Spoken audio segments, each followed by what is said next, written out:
Welcome to Season 4 of Strange, Rare, and Peculiar, the Homeopathy podcast where truth seekers belong.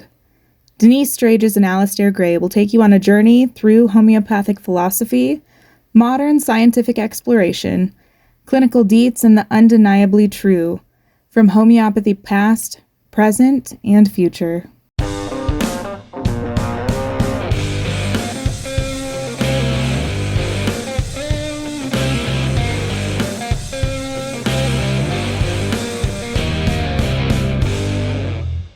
So here we are, episode 101. And We decided we would introduce ourselves and have a format for the podcast. Now that we're 100 episodes in, proper format. What do you think? sure, what's the format? Well, for today we'll introduce ourselves just briefly because we haven't done that in a really long time. But Well, my name is we're sitting, by the way, just by way of location. We're sitting in our dining room, which that's why I have this beautiful glow. And if you are watching it on video, you can see this. So this part of the house was built in 1850. And so it's just got these beautiful, the wood is beautiful. Anyway, and there's a banquette over here. And because I don't feel well, I didn't want to sit in the spot next to Al. I wanted to sit over here because it's covered with sheepskins and pillows. for reasons of sound and light. And so, but I'm cozy. To the hair and the makeup. I said, why don't you sit over here? She said, I said, no, thank you. but I've cozy. I am. Okay, It's so amazing how cozy has become a word, such a critical word. even you say it. Maybe that's how we could get more traction on our podcast. Wait, yeah.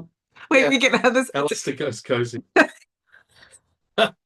Scandinavian cozy. Right. I like it. Coastal grandmother. No, that's over. Coastal grandmother is over. Scandinavian cozy. Yeah, Scandinavian cozy. That's exactly where you need to put them together. No, coastal grandmother is Kiwi make over. do. Anyway, who are you? Speaking of Kiwi make do, my name's Alastair, and I have broken a rib, and I don't mean to that's laugh. what I get from my wife. Sorry. Like, it hurts like a beast. Once you get me laughing, you really and so that's your language. Yeah. So I was you came by it honestly. Yeah. I came by it honestly. I was dealing with a fig tree, and I've described this now twice. I think I've got the description because I'm out there with the loppers. When Denise describes it, she calls them clippers, but they're not clippers, they're loppers. Yeah, you're right. So big ones, big, yeah, with the little ends to get those chunky branches. And our fig, it's never produced. It was sold to us as a fig bush, and it desperately wants to be a tree, and I've cut it back to its core on a number of occasions. And this time I was up here like this, and I just couldn't get through the thing. And I thought, what do I do about that? So I flipped over the loppers and then wedged one end under my armpit and then pulled back towards me, as if my chest was made of iron. I'm so sorry. When in fact it's made of butter. Butter. I knew you were going to say it. I was laughing ahead of time because I've heard you tell the story. The butter, your chest butter. So he busted a rib. So when because it was going to happen for brute strength, I went through the fig branch. My rib cage made a noise, and I'm going to the chiropractor in an hour and a half very soon. So what do? I happily run to work at AAG, and I'm the academic director. Is that what you mean by an introduction? Yeah.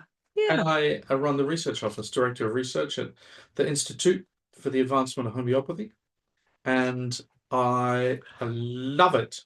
And you're a Kiwi? And I'm a Kiwi via Australia, UK, America. Yeah.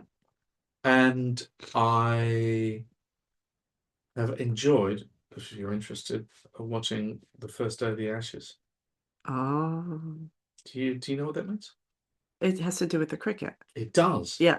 And the cricket between England and Australia. Very good. Very good. And so, yeah, well done. Thank you. 5 days. 5 days. 5 days. Cucumber sandwiches and Chardonnay. That's why I'm in. Well, I think they'll start for us at about 2 o'clock in the afternoon and go through till, I think I went to sleep at 1:30 last night. And I was pretty much riveted. Were you? Yeah, riveted. My favorite thing about cricket is when we watch it through your Indian VPN. Oh yeah, The ads are the best. Indian ads. The astrologers. Are you a Capricorn? Yeah, I am. Mm. Thanks for that.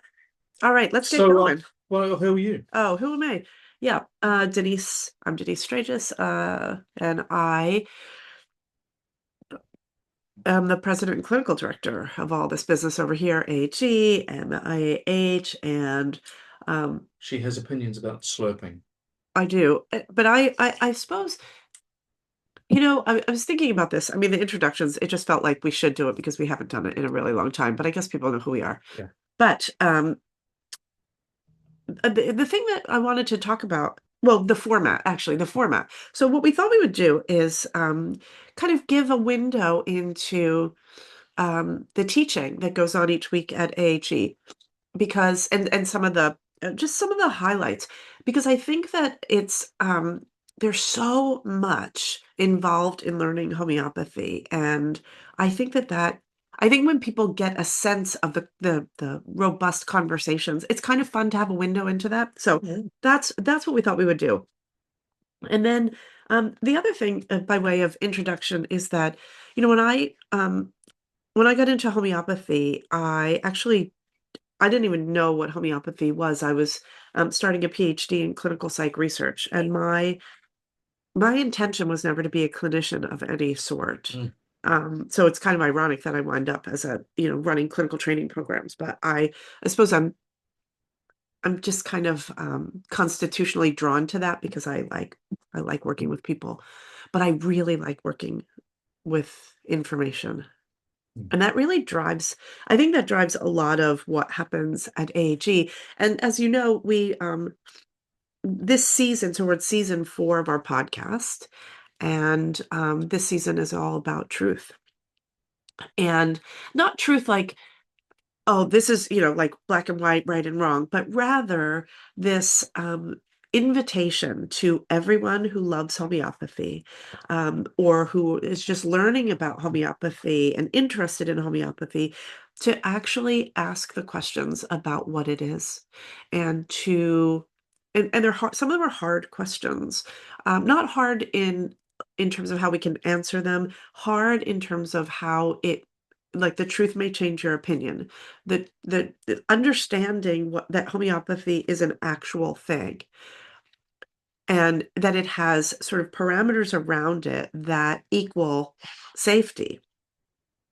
That means that making the choice to do something else with these medicines, and notice I choose to call them medicines, not remedies, because I feel like when we say remedy, it sounds really benign, like you've got a little bottle of honey and water, or maybe like fire cider as a home remedy, as opposed to this deep acting intervention. Anyway, but like, to really get us to think about this, because we have just one goal, and the fun thing, I guess, for us, the fun thing, this is not fun, but we're not for profit, and so when you are a not for profit, we don't sell stuff. So it's really different. Like, if you're selling stuff, you have a vested interest in moving as much product as possible. And so much of homeopathy has been sort of like, the whole idea of it is just, it's a narrow focus on the medicines themselves. So anything that is declared homeopathic, right, is that's what it's about. Like, when we talk to students, or when we hear from people who are sort of studying homeopathy, what they want to know is about remedies. It's like, as if you will be a better homeopath if you sort of, like a foie gras stuffed full of materia medica, as opposed to knowing what to do. That's almost Thanksgiving. That's a very good analogy. It's a great analogy because of the Are you a foie gras? oscillococcinum. How do you pronounce it? Oscillococcinum. Say it again. Oscillococcinum. You need to speak louder. She says the person who decided to sit far away. Enough with a need. Oh my gosh. Anyway, so this idea of truth is like we're all invited to have a conversation about the truth, and it's not so evident. So I think these need to be ongoing conversations so that we can shape the future of what we do, so that homeopathy, as this incredible medical modality that it like had its shot in the 19th century. We were almost there. We had like the hospitals, we had the colleges. It was about to be the dominant paradigm, and then for a variety of reasons that we don't want to replicate. And so we want to get back to having the paradigm of medicine built around what homeopathy really is, because it really works. Like when it is done in the way that it was intended, it works in ways that are really amazing and long lasting. That was a long intro, wasn't it? It was, and yeah, it was. As sick as I am, I still have my good humor. Yeah. And so, what did you teach this week? You were busy. I didn't see you at all. I had a big teaching load. So at AHE, we run 7 contemporaneous cohorts. In other words, there are 7 groups going through at any given time. We have 5 part-time groups and 2 full-time groups that go through. And so on a Monday, there are how many? 1, 2, 3, 4, 5 sessions possible. And on a Tuesday, 6. And on a Wednesday, 2. Yeah, because the full-timers come twice a week. Anyway, so on Monday, I got to do one of my favorite classes. Although the students, I've been called on this a few times because I will often start a lecture by saying, this is my favorite class to teach. They're like, you said that yesterday. But it was chronic diseases, the highlights of the book, which is everything. And then I taught childhood development and delays, behavioral issues. And I love that conversation because we get into sort of the societal influences, medications, and what power do we have with the little white pill to make this change in a child who may be in a systemic, in an environment that has systemic problems. Like, for example, ADHD in little boys who have motors that run really high and they need to run around, and be wild for a certain amount of time during the day. I used to say when my kids were little, they need to run like dogs. I need to get them outside. They need to run like dogs. I don't care about the weather. And then they could concentrate and do all the things that they were meant to do. I think I would say run them ragged. Run them ragged. Yeah. Yeah. Yeah. Anyway, so that is always a fun conversation. Wow. What did you teach on Monday? I did prophylaxis. I did a great prophylaxis class. Do you want to talk about that? Yeah, sure. Because I feel like I'm in not a bad position to teach it and teach it from the position that you're talking about. It's kind of controversial because it's been misused in homeopathy and it's poorly understood. And it is actually, and I often say, and an uncomfortable truth is Hahnemann used it, but it's really not an uncomfortable truth when you realize the context in which he used it. And so he used homeoprophylaxis at least 2 times, and then a 3rd time. Wait, the third is scarlet fever. Scarlatina. Both times, belladonna and aconite, and then cholera. He would have used it. Cholera, yeah. Yeah. But I don't know about him treating cholera. I know that he worked out the genus. Right, and the 3 stages. Different stages of cholera. And of course, with spectacular results, which were tabled in the House of Lords back in 1830 something, 4. And then they disappeared. And then they cynically seem to have disappeared a little.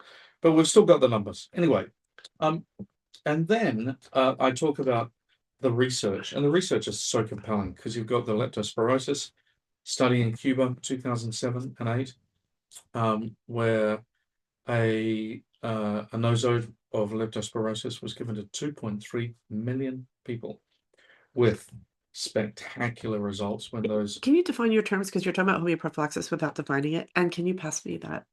This? Yes, please. Thank you.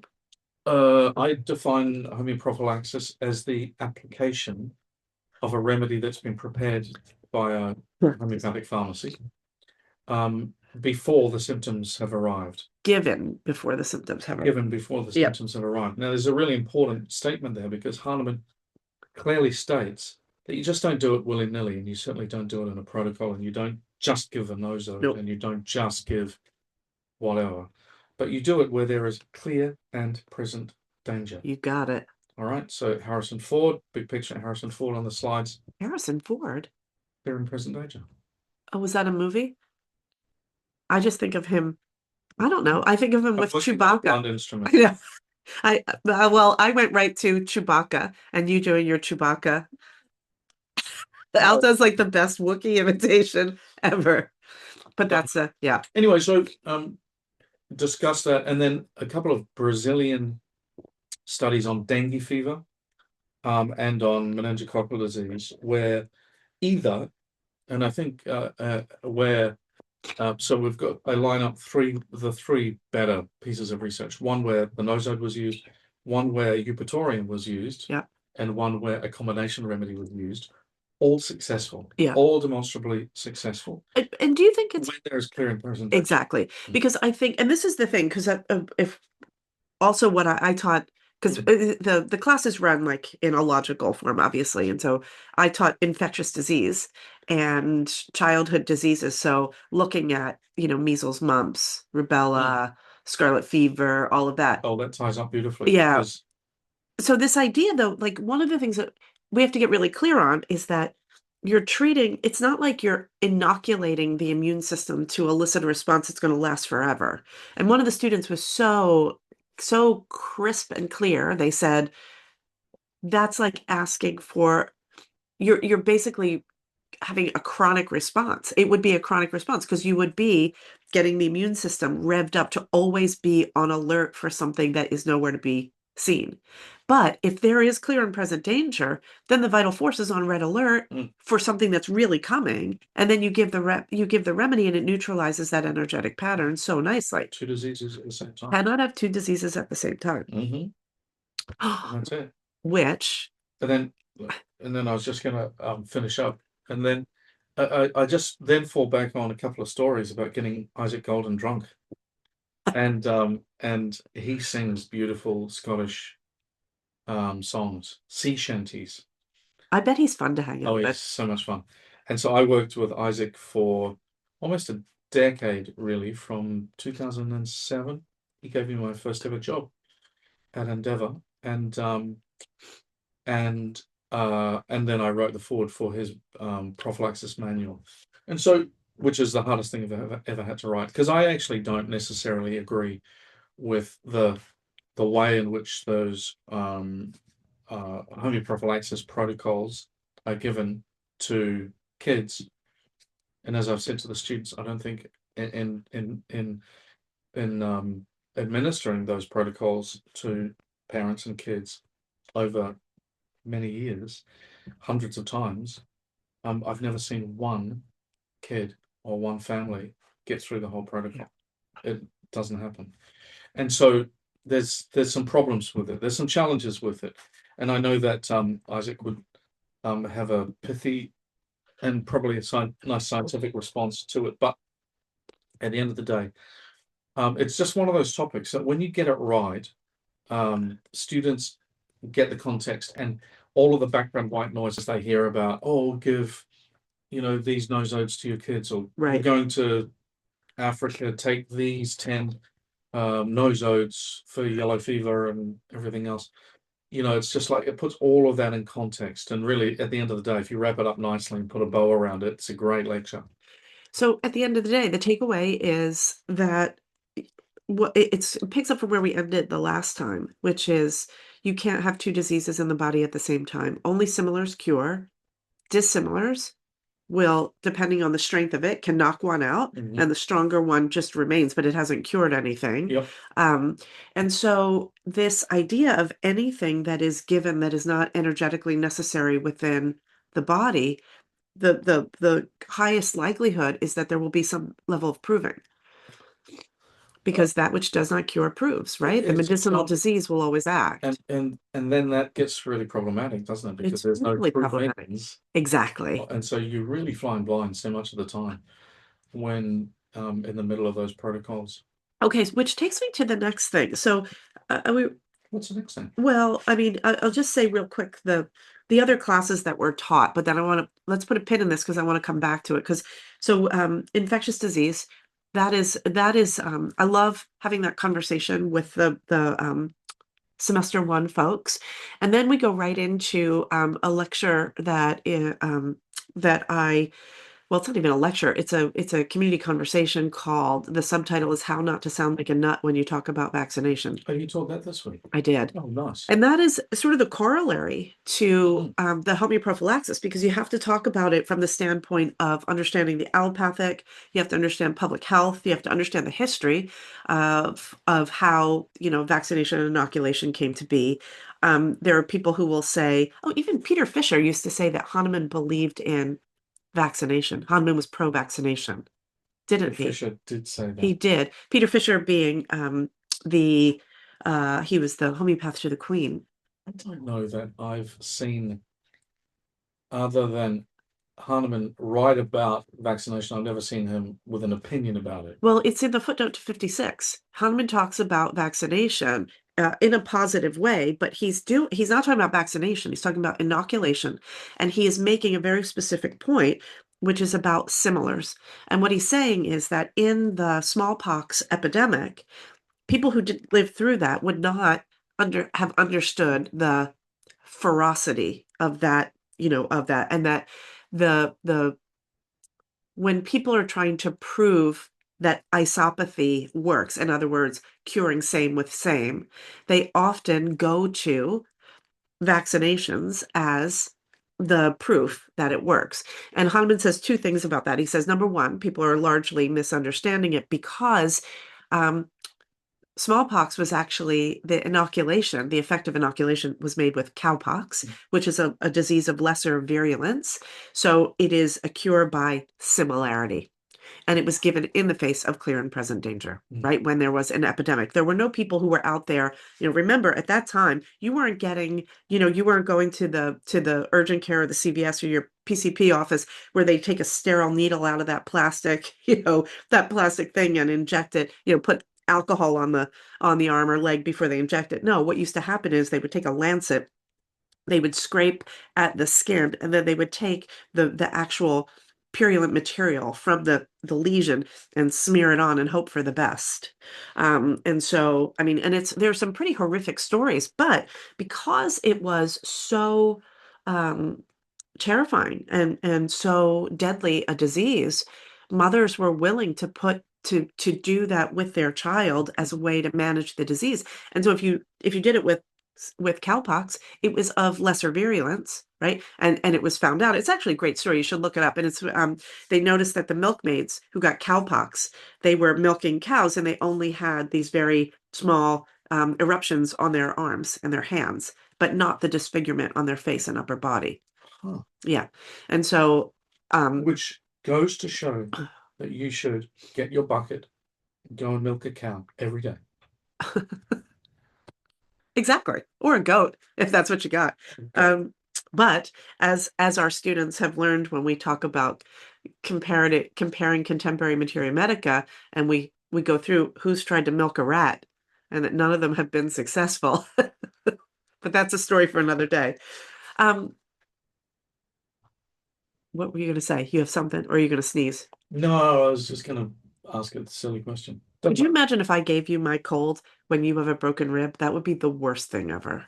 If you had to sneeze like I would. I'm not susceptible. I'm not susceptible. Because you have. I'm not susceptible. You're not, because you have a stronger dissimilar disease. Interestingly, can we just say one other case management thing? Part of when Al wanted to give me a remedy for this quote unquote acute, I said to him, I don't want to take anything because it's flipped back to my chronic picture already. Do you remember that? And this is where the philosophy is so important, because you might see that there's a remedy that you could give, but you might decide not to based on your case management. So for example, I had one of my chronic symptoms is that I get these allergic eyes and very, very itchy. And I've had it off and on since I was a teenager. and it's been like showing itself, and it's awful, and I'm always scratching whatever. And as soon as I started to get this cold, I said to Al, "Oh, my eyes are all better." But I hadn't gotten the cold yet. I just had like a little inkling of it. And so that is the suspension of the chronic disease when the acute disease is present, Yeah. because two diseases can't be present at the same time. And then it flipped back over, and now it's just the discharge. Anyway, that's a little bonus information. There were a couple of other classes this week. I taught the beginning of the autoimmunity suite. So we have a 2-part on complex neurological conditions. And I was about to say it's one of my favorite things to teach. And one of the most important. Of course it is. But it was one of the things that I love is when you get there, like a bunch of the students in that class, so that was semester 4 part-time, that you could see the light bulbs going off. And a few of them said, "Oh my gosh," because they've gotten to this place where they are able to pull together all these different concepts. So it was Lindsay who had this amazing insight, because so when we teach, we don't just teach like, you can't just teach classical homeopathy, because you need to teach everything else around it so that you can understand and make critically thought through decisions, and also know, there's something good in everything to pick. And so Lindsay said, we were talking about a case from clinic, and she said, would that be consistent with Iziaga's lesion layer? And I just I made the class, I suggested a round of applause because it was one of those really brilliant ways of understanding how do we perceive all the information. Yeah. And, Anyway. and then integrate it. Yeah. Yeah. Yeah. Brilliant. Did you teach on Tuesday? No, I taught the tubercular miasmatic disease and tuberculinum. Yeah. Great remedy. More education, more entertainment, actually. How can you not be entertained by tuberculinum? It is impossible, isn't it?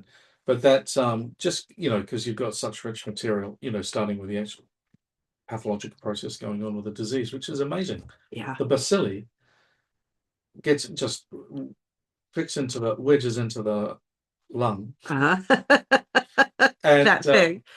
But it is then, and the body then attempts to, I suppose, as a curative response, wall it in.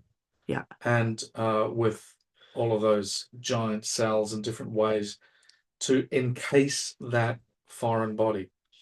And the pathological process of tuberculosis is a desperate attempt to bust out of that encasement, that entrapment. Which is such a beautiful metaphor. Well, it's a giant metaphor for, teenagers and folks. I wonder how it lands actually in this country, because when I teach it, it's like when you're born at the end of the earth, it really speaks to you, because there's a world, and you've got your own culture and your own family and all the rest of it, but you've got to go. Yeah. And it's a long way, and therefore, if your risk profile is high, what I mean is that you are prepared to take risks in life, then you've got a tubercular picture. And so, risks around, How tubercular were you when you spent your year on a motorbike? Extreme. Well, in terms of risk, I remember losing my passport. I remember, having dalliances with various unsavory characters. I was going to talk about unsavory substances, actually. I was trying to protect you from yourself. And there's a story that you sent your family letters written on blue paper. Is that true? The only paper I could find. Yeah. Yeah. I think they still have them. I'm sure they do. So actually, this all kind of comes together. I love that picture. You and that rib, I'm really sorry. All the growling. So all these things come together. You could sort of see then sometimes why we roll up for a podcast and are kind of thinking about a particular topic, right? So for example, just having had, I would have taught on Tuesday. I think I I gave 3 90-minute lectures and a 2-hour lecture. Hmm. What does that add up to? I mean, that's a lot. 390 is 100 and 270 and 120 is 390. 394. 390 minutes So, divided by 60. yeah. Whatever. I don't know. watching you But do math in your head is pretty funny. Anyway, but you really like when you're doing that, because there's, the time you spend preparing and thinking about it and then answering questions for students. And then after going back and saying, what was this conversation about? And there will be like, we use this productivity app called Slack, which is, it's like texting, it's like text threads. And so then, the conversation will often continue where someone will think about something after after that in the lecture. So we'll have this really robust conversation. And I really feel like being a teacher should be a prerequisite of being a researcher. 6.5 hours you were teaching. Wow, 6.5 hours. Yeah. So a lot of these things come together, right? So, because, we're not just teaching, we're seeing clients and things come up. So I had a client who told me about a recommendation that was made to her she went to a new integrative pediatrician, and the integrative pediatrician recommended a detox protocol that included that was a homeopathic detox protocol. And so and the client said, should I give this to my child? And it's like, no. Finally got, this case, this was actually a case of a kid who had one of those experiences of more remedies than anyone should have in their entire life. This is a pediatrician? This is a pediatrician. Homeopath? Not a homeopath. So I said, is this a homeopath? I was interested. Oh, maybe this is somebody good to refer to. Has no training in homeopathy whatsoever, but is selling these products. So interestingly, it just happened to hit on something that I had been looking into in preparation for another lecture. And I came across a substance that is, because I was looking up what this child had been recommended. And so I went and I found, the company that is the distributor, and I managed to find out some, the products that they sell. And I'm curious how the community feels about this. So they have many, many, many, many combination substances that they sell that are inclusive of a lot of homeopathic remedies. Now, I've been accused of hyperbole a few times in my life, and for good reason. I'm No. perfect. But there is no hyperbole here. This one substance has, I don't have my notes in front of me. It was somewhere between 70 and 80 different remedies included, and multiple potencies in there. And I counted 189 individual doses or energetic messages that would be given in one dose. In one dose. So it comes in a liquid. It has between 70 and 80 different substances. And then there are multiple potencies, and I added them up, and it comes to about 189 different messages. When you take that once. And it's recommended to be taken 3 times a day. Oh. So that is almost 600. It would be, 560 some doses in one day. What are the range of responses we can have to that? Well, so then you have to take it one step further, right? So like, what's in it? And so I started to look at some of these substances, right? And, well, I realized that most of what is in this one particular, there are many, many, they have like 140 different products, but this one, it's mostly X potencies.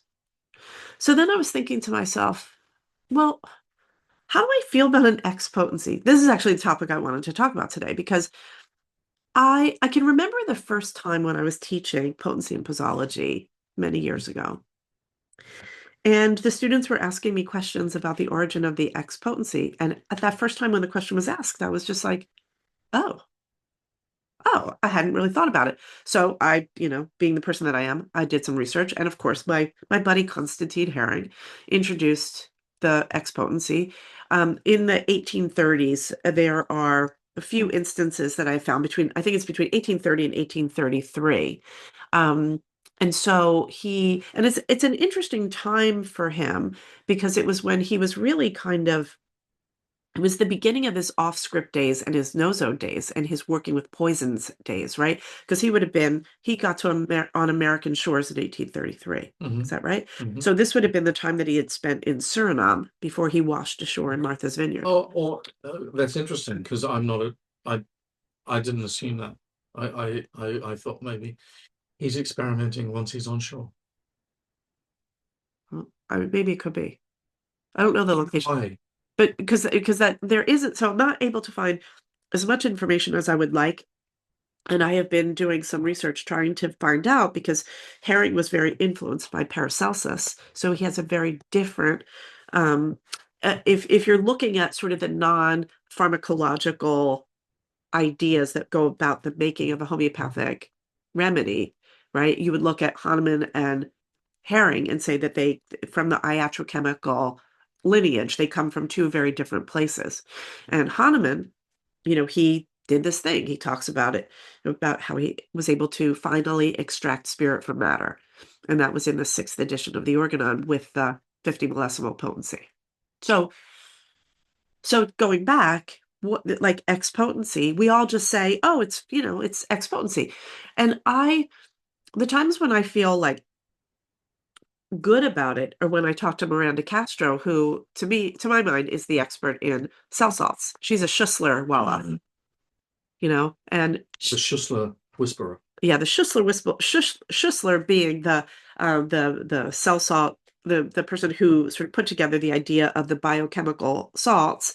And his idea was that in his preparation, the preparation was not meant to be homeopathy. It was meant to be this bioavailable preparation, Yep. right, of the 12 mineral salts, which is really different than the way that it's being used now. So when I looked at this one solution that's being sold, right, to doctors and chiropractors, I guess. I mean, this company, it appears, sells to licensed providers who are not homeopaths.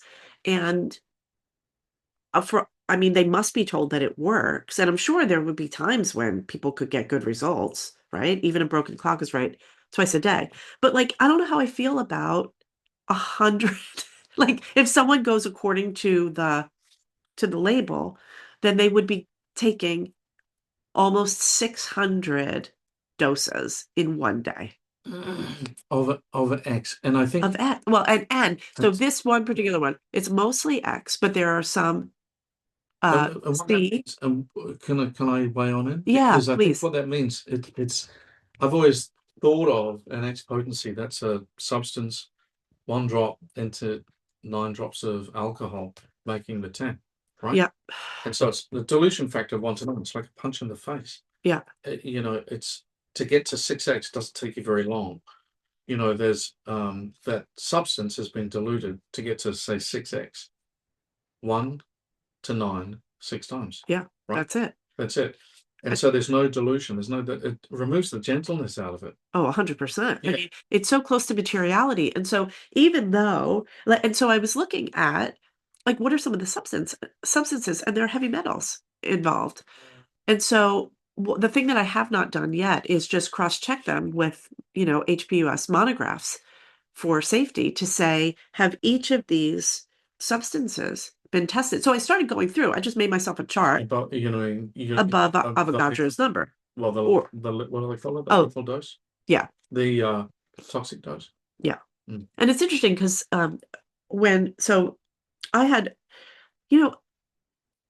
had, I'm about to jump, but not really jump, and that is I'm thinking about a conversation that I had with Peter Marl.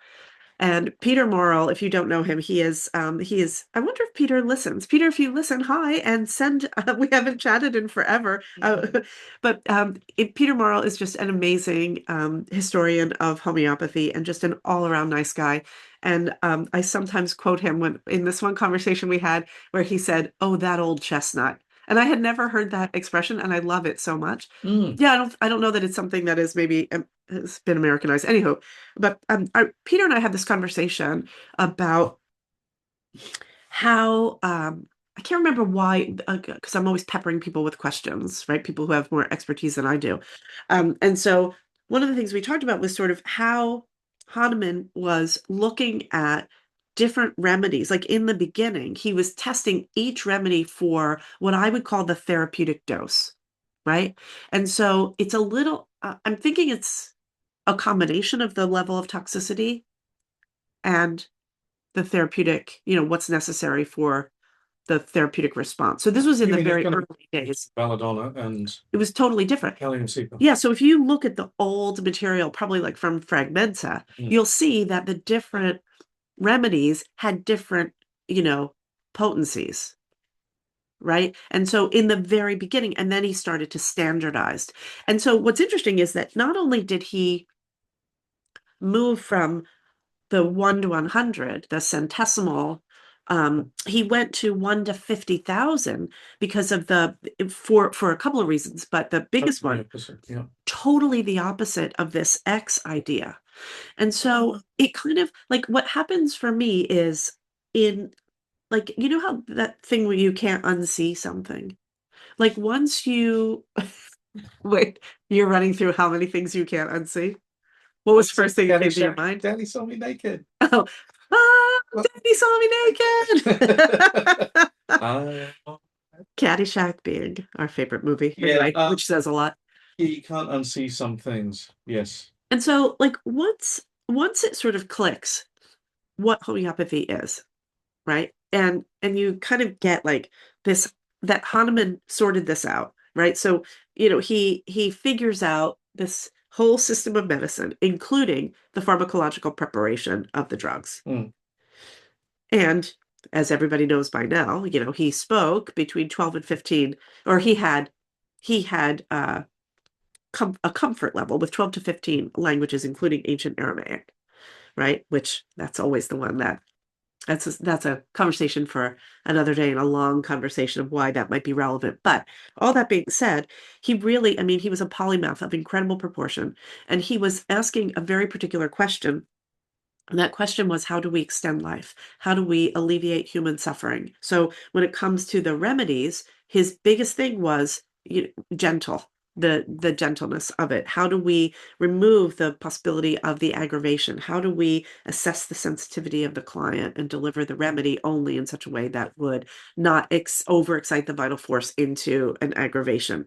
And he ends up with the 50 millesimol potency in the sixth and final edition of the Organon. Not to say that he doesn't use the centesimal potency. And as we talked about a lot in our clinic follow-ups at AHE this week, that we switched a few people from 50 millesimol to a centesimal. So there are a wide variety of reasons for why we make a selection in posology.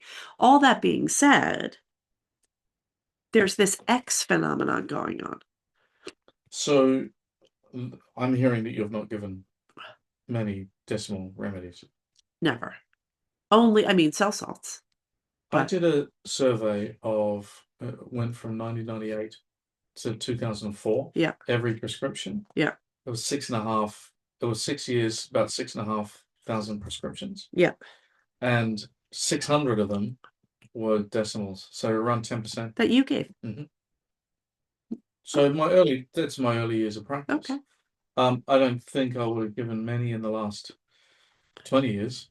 And I would have given far more 50 millisimols in those early years. But that was the proportion. Right. It was about 10%. And some of it's cultural, right? Like it was never, I was never introduced to it. I don't even remember really learning about it. I might just be forgetting. Yeah, most of my lower potencies are centesimal potencies. 7C, 4C, that kind of thing. I had a cow recently when one of our graduates said she was opening her prescriptions with like 6C or something. I forget what the potency was. And I was just like, are you crazy? Because, just allowing for potential toxicity. But even forget about like all of that, right? So X, I look at it and I'm like, can we just slow down on that? Because there's an implication there. Because we choose our remedy, we choose our potency. But what Denise is saying, what you are saying, is that hang on a minute, because the toxic threshold of arsenicum, of arsenic, yep, is much, and belladonna may not be dealt with it with a 6C or a 6X. I mean, and therefore the only source of information on that is the HPUS. Well, and then like is the monograph. I mean, I couldn't do that. Do you know what I mean? Like, I have no skills to assess something like that. So, like, when I looked at some of the things that are in here, Yeah, right? some of the things like lithium, isn't it? Yeah. And hold on, I have a lot of notes because I've been working on, this is part of a larger project that I'm working on.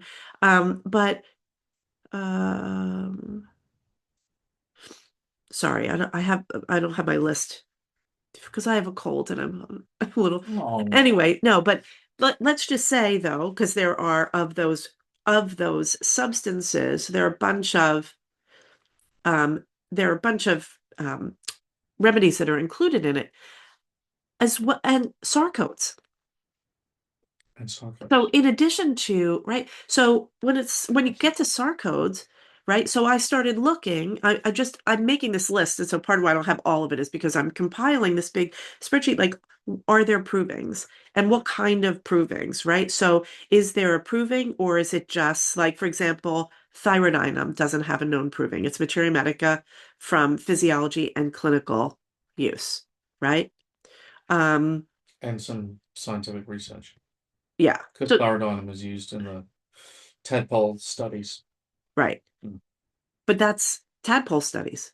That's not an effect on a human or on a child, or what happens. Human being is just a big tadpole. It is a big tadpole. But what if you have, like, does anyone know the interaction between, say, thyroidinum and zinc metallicum? And what if you add uranium to that? Do you know what I mean? Like, at a certain point, what do you know? Or, like, for example, here, progesterone, right? So there's a partial C4 trituration proving of this substance. So one of the classes that we teach is on critical thinking in contemporary materia medica and methodologies. And I was about to say, it's one of my favorite classes to teach. One of the most important. One of the most important. I'm pretty consistent. Anyway, and so one of the things we talk about is, we talk about proving methodology. And so, like, if we consider the Hahnemann and his sort of miraculous discoveries, yeah, I mean, chronic diseases, right? What he's basically discovered is how to put life back into an organism that is otherwise losing life. That is the elixir of life. To me, it doesn't get any better than that. And we know that this is how it works. I mean, I'm teaching cases all this week, and then, putting together all the cases in the neurological block of people who have had, these really beautiful, slow and steady, resumption toward health. Okay. But Hahnemann, when he's very specific about how you make a remedy, right? So you've got this process. The first thing is you triturate. So you get your mortar and pestle and you grind and scrape and grind and scrape and grind and scrape for about an hour, either 7 minutes 3 or 6 minutes 4, depending on how your arm works, I guess. I mean, and so if you and he never talks about doing anything beyond C3. And so and then from there you dilute and succuss, right? And then Hahnemann comes back. Like, one of the things, if you go through your materials and you look, Hahnemann makes changes over time. So, for example, he says, at a certain point, if you have a soluble material, then the succussion is also a trituration. You don't have to, you can skip that step. Then he comes back. He's like, hold on, everybody. Sorry, I lied. Right? Even for soluble materials, trituration is necessary because it's part of the alchemical process, right? It's the calcination process. So if and he goes to C3 and then he never goes beyond. So I'm just going to play a little game here.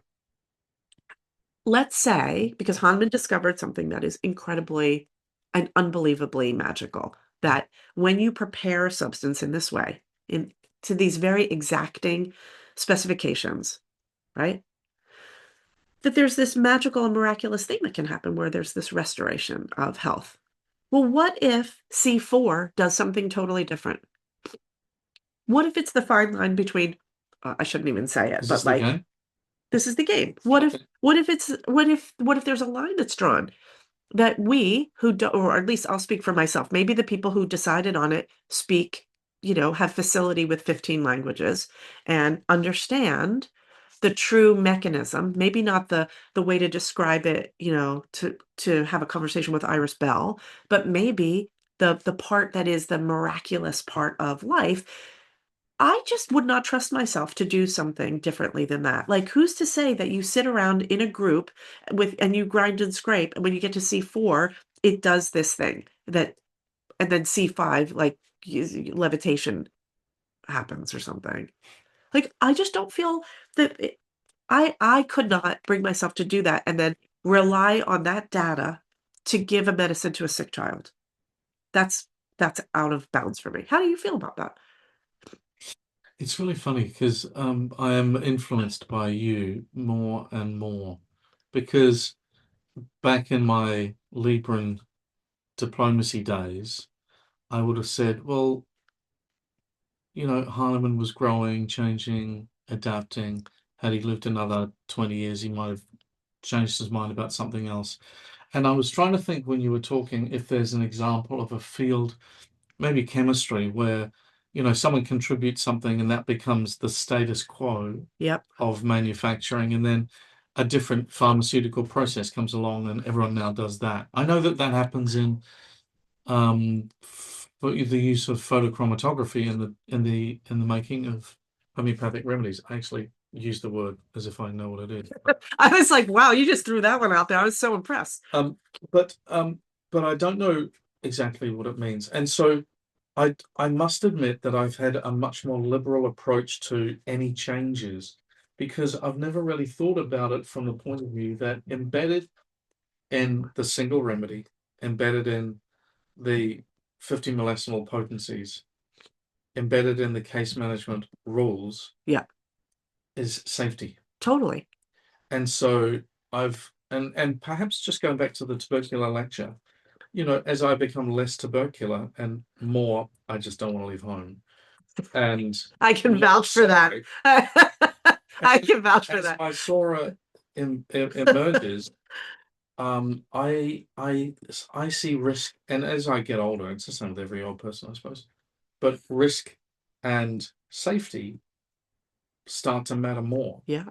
And when you're at risk, when you lead with risk management, then your points, I think you kind of labor them sometimes. I think 15 languages is a little bit rich. No, 12. I'd give it to 12. There So are certain... no one that doesn't have, so that means that if I don't have 12 languages, I can't have an opinion. You can have an opinion, but should you change the pharmacological preparation Exactly. without being able to go to ancient primary source material, because that's where Hahnemann drew it from. I mean, look, I come by this somewhat honestly, I haven't finished yet. but you have to go to the chiropractor in 10 minutes. So start wrapping up. How long is this podcast, by the way? I can't see now that I'm sitting over here. No idea. Okay. I don't know that I said what I wanted to say, and You said I belabor the point, is what you said. oh, I see. That's the point. Well, it's just that when you go on about the 15 languages. Oh, yeah. All right. It's No, the rest just of it, but with respect to what you say, I respect what you say, because why change it when it works?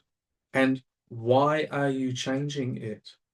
See, when money. Korsakov, People do it for money. when Korsakov went to the single flask method of manufacturing remedies, Yeah. it's not for money. No. It was for, Because I'm on the his battlefield. arm was tired. No, No. I'm on the battlefield and I can't sustain, 30 bottles and a whole lot of, Yeah. paraphernalia. Like there's bombs and stuff.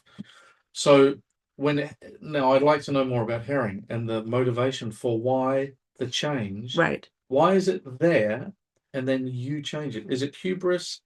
Is it because I'm better than, or is it because in the new world the successful are not working or something? No, I don't think it had anything to do with the efficacy. So remember, Herring says in the introduction to the third edition of the American translation of the organon. Yeah, all hail Hahnemann, but I don't listen to anything you say. Exactly. He said, Yeah, but then I am a Hahnemannian, but I am an empiricist first. And I don't take at face value anything that I haven't tried myself. So, okay, that's fine. Let him experiment. But the other thing is that Herring was also not looking at, well, he's complicated because he's looking in two places. So he is doing the due diligence of going to the ancient sources to find information. Herring had amassed the second largest Paracelsian library in the world, right? And so one of the things that I've been looking for, is there anything in the decimal scale that indicates a Paracelsian manufacturing methodology? I've yet to find it. And I've been now looking at German sources to see if there's anything there. German sources. So you need Old German for this. Anyway, but all that being said, Herring was also circumnavigating some of the principles. Don't forget Serenum. Actually, this is a great point for us to sort of close on, because this is going on for a long time. But so Herring, It's actually a really good point. so Herring in 1830 has his first experiments with nosodes. It was so what we now call Serenum. He called it Sorine.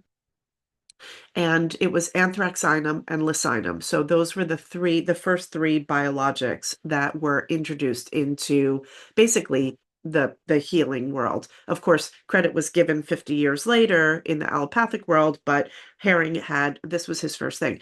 And there are a lot of challenges, because if you think about the date, so 1830 is 2 years after the publication of Chronic Diseases, when Hahnemann introduces his theory of Sora. Why is he calling it Sorine? Exactly. So Herring not only, and this kind of goes back to fidelity of the process of the materials and knowing what the materials are, right? And we haven't even talked about, once you get into, nosodes and sarcodes and those sorts of things, but we're relying on this information from Herring. Well, guess what? If you go to the original information, Herring, what he's describing, the pustules on the forearms of this otherwise healthy Negro, that's a quote from Herring. You think about, number one, where was Herring at that time? He was in Suriname. Who would this otherwise healthy Negro be? It would have been an enslaved person, right? And if you take it to the third problem, what he describes does not sound like scabies. And I've seen a lot of scabies because I worked in a homeless outreach clinic for 5 years, and they had a separate shower for the scabies people installed. So scabies came through. Do you remember when Loretta Buterhorn? Loretta Buterhorn did one of the best studies on in homeopathy. I love it. It was the Nux vomica given prophylactically to people who were about to go into inpatient detox treatment, addiction treatment. Anyway, Loretta had an outreach clinic, so I saw her one day and I said, "Can you help me? I'm about to start, this project." And she said, "You're fine with the homeopathy. Just cover your head and don't get scabies. Don't get lice, don't get scabies." Anyway, so what Herring describes is not scabies. So that's another big problem. So the substance is not from it is unlikely that it is the source material that he says. Okay, the other thing is, fast forward, so that's 1830. I think it's 1856 when Herring is also writing about, because he's now got his big fat microscope, $750 he spent. And he's looking at it for the sulfocyanides. He was like obsessed with these sulfocyanides. Anyway, and he's talking about he's doing this with this Sorine material. 26 years he's carrying this around? In what? Do you know what I mean? So in his back pocket. In his back pocket, in his beard. I mean, how do we, just think about this. So like I say this because we come about it. We're like, everybody is banded together as a bunch of underdogs with homeopathy. We're going to protect it no matter what. So much so that we live in a state of magical thinking without thinking critically about the fact that it is being deployed to sick people, including children. And so I think, as we wrap this up, we oh my gosh, now that it's on video, you can see when I start getting all whipped up. Anyway, but you get the idea that asking questions, so this critical thinking becomes really important. Yeah. Yeah. So how about that? We didn't even get into tuberculinum. right? Like, well, I mean, so these are conversations that we need to be having. So if you are a homeopathy student, make sure that, I mean, if you're at AHE, obviously, this is the kind of conversation that's being had. But if you're not having these conversations, go to your teachers and ask the questions. Ask them about, like, to help you with the critical thinking, because I don't think that this is required in homeopathy curriculum anywhere. But I think it's really important for us. So make sure that in your live class discussions with your teachers, not in a new model of education that doesn't require didactic education in order to practice this, make sure that you're getting real information about what these substances are so that you can enter into practice successfully and safely. We'll do a Thanksgiving maybe we'll do another From the Kitchen podcast. Wow. That could be fun. All right. I just ordered some gluten-free puffed pastry to make Al a steak and Guinness pie. You're excited about that, aren't you? My tail is wagging. Yeah, good. Now you got to get your tail to the chiropractor to fix that rib. Hey, thanks for listening, everybody, and watching. My goodness. Yeah. Ciao. See ya. Bye. Are you suffering from an acute illness and need relief? Welcome to Homeopathy Help Now, your virtual clinic for accessible homeopathy care right from home. From flu symptoms to stomach bugs, minor injuries to surgery support, we provide natural and effective solutions for acute health concerns. You can meet with a homeopath online and receive personalized acute care safely and conveniently. Homeopathy works with your body to restore balance quickly and gently. Book your session today at homeopathyhelpnow.com. Got a packed schedule, but still dreaming of becoming a homeopath? AHE's part-time professional program brings real-time classes, live clinical training, and a full professional curriculum, all 100% online. It's rigorous. It's legit. And yes, it's built for people who have jobs, kids, lives, and a whole lot of ambition. Start your journey to licensure without hitting pause on your life. Visit ahe.online and take the first step.